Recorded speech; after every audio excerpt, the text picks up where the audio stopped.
While 2020 is behind us, initiatives aimed at addressing social and racial injustice continue, including through sports. Bill Benner has more inside Indiana sports. Bill, over to you. Gary, thanks. And recently, Indianapolis-based insurance holding company Group1001 announced a two-year, $2 million pledge to a national nonprofit known as RISE that will partner with sports organizations and events, including here locally, to turn dialogue into substantive action. Joining us today to provide more details is Melissa Jacobs, Vice President of Sponsorships and Corporate Communications for Group1001. Melissa, welcome, and thanks for joining us on the program. Good to see you. Thank you for having me. Good to be here. Well, give us an overview. First of all, RISE, a national nonprofit. Kind of give us the background on their mission. Yes, just as you said, RISE stands for the Ross Initiative in Sport for Equality. And as you said, a national nonprofit with really a focus on educating and empowering the sports community. They inspire sports leaders to create positive change on matters of race and equality, and they provide programs and platforms to build skills and to create safe spaces for conversation and learning, and to really educate and hopefully eliminate racism in sports. And Melissa, talk about how this Group1001, I know your CEO, Dan Towers, is on the board of RISE. So talk about how this partnership came together with Group1001 and RISE.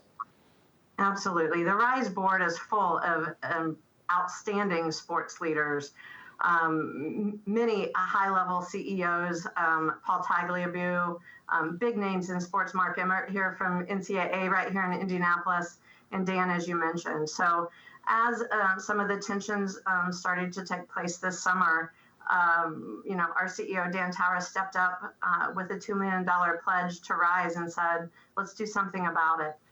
RISE was really looking at expanding some of their programming into key cities around the United States, and Indianapolis being one of those.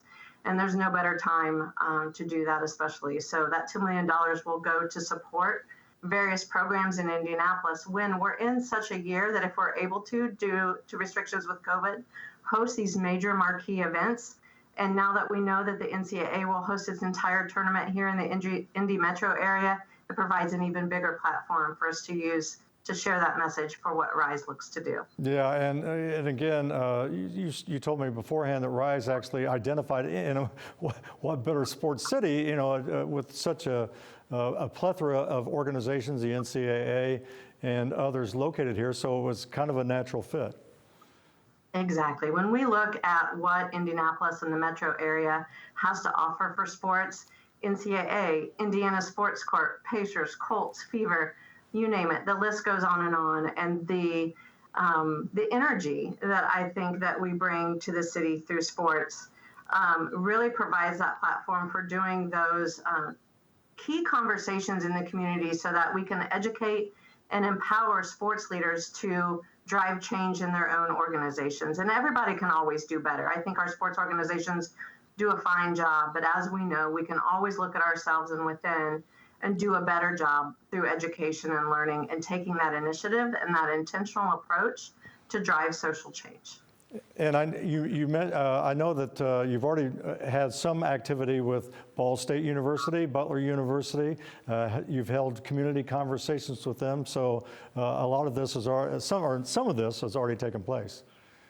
It has. We started with a town hall with our own employees. More than 600 employees of Group1001 across the United States came together a few months ago and really started talking about what is really key in our own organization. Just as you said, we think we have a great culture, but we know that we can always do better. And we look internally, we've been educating our staff. We've had 3 sessions so far with the RISE team, and then implemented some programming, just as you said, as Ball State and at Butler as well with their Be United program of hosting some of those key community conversations on campus. We've got less than a minute left. Gainbridge is one of the Group1001 companies, and of course Gainbridge also the major sponsor of the Indianapolis 500. So the possibility exists for some synergy and activity there, right? There are possibilities as you look at the largest sporting event in the world being right here in our own backyard, the Indianapolis 500, and looking at that as an opportunity to drive social change as well, whether it's through the athletes of the sport or whether it's through our fans that attend. Either way, we look to these major sporting events right here in our own backyard to share that message. Well, Melissa, we certainly appreciate you coming on the program and the exciting activity, and what a great initiative that Group 1001 and RISE have chosen to be partners in. And we wish you the best going forward. Great to see you again. Thank you. Good to see you too, Bill. All right. Thank you, Melissa. Melissa Jacobs, the Director of Corporate Communications for Group 1001. Gary, back to you.